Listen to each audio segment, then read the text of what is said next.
சாலமோனின் ஞானம். அதிகாரம் 3. நீதிமான்களின் ஆன்மாக்கள் கடவுளின் கையில் உள்ளன. கடுந்தொல்லை எதுவும் அவர்களை தீண்டாது. அறிவிலிகளின் கண்களில் இறந்தவர்களைப் போல் அவர்கள் தோன்றினார்கள். நீதிமான்களின் பிரிவு பெரும் துன்பமாக கருதப்பட்டது. அவர்கள் நம்மை விட்டு பிரிந்து சென்றது பேரழிவாக கருதப்பட்டது. அவர்களோ அமைதியாக இளைப்பாறுகிறார்கள்.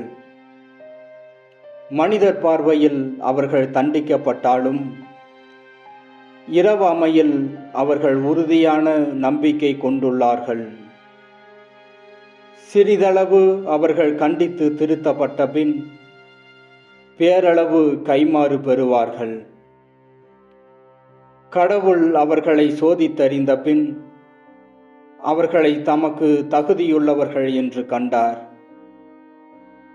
பொன்னை உலையிலிட்டு புடமிடுவது போல் அவர் அவர்களை புடமிட்டார். எரிபலி போல் அவர்களை ஏற்றுக்கொண்டார்.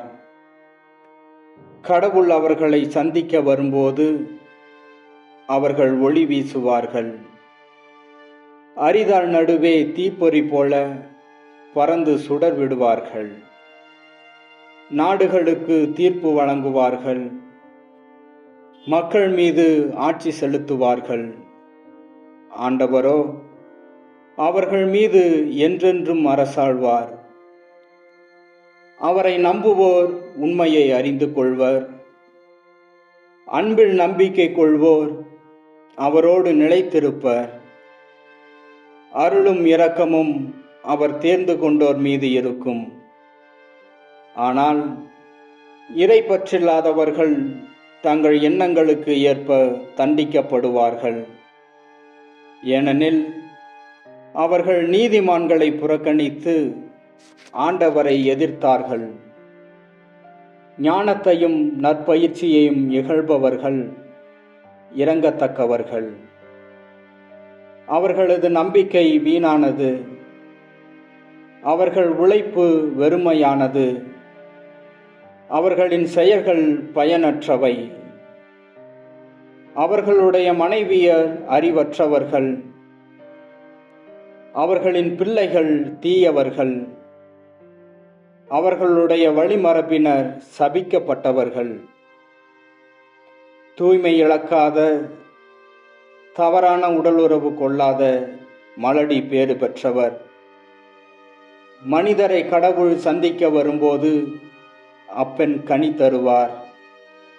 நெறிகட்ட செயல்களை செய்யாத, ஆண்டவருக்கு எதிராக தீயவற்றை திட்டமிடாத அன்னகர்களும் பேறு பெற்றோர். அவர்களது பற்றுறுதிக்கு சிறப்பு கைமாறு வழங்கப்படும். ஆண்டவரின் கோவிலில் அவர்களுக்கு இனிமை மிக்க பங்கு அளிக்கப்படும். நல்ல உழைப்பின் பயன் புகழ்ச்சிக்குரியது. அறிவுத்திறனின் ஆணிவேர் அசைவுறாதது. விபச்சாரிகளின் மக்கள் முதிர்ச்சி அடைய மாட்டார்கள். தவறான உடலுறவால் பிறப்பவர்கள் வேரோடு அழிவார்கள். அவர்கள் நீண்ட நாள் வாழ்ந்தாலும் அவர்களை யாரும் பொருட்படுத்த மாட்டார்கள். முதுமையின் இறுதி கட்டத்திலும் அவர்கள் மதிப்பு பெற மாட்டார்கள். அவர்கள் இளமையில் இறந்தால் அவர்களுக்கு நம்பிக்கை இராது. தீர்ப்பு நாளில் ஆறுதல் கிடைக்காது. நேர்மையற்ற தலைமுறையின் முடிவு மிக கொடியது.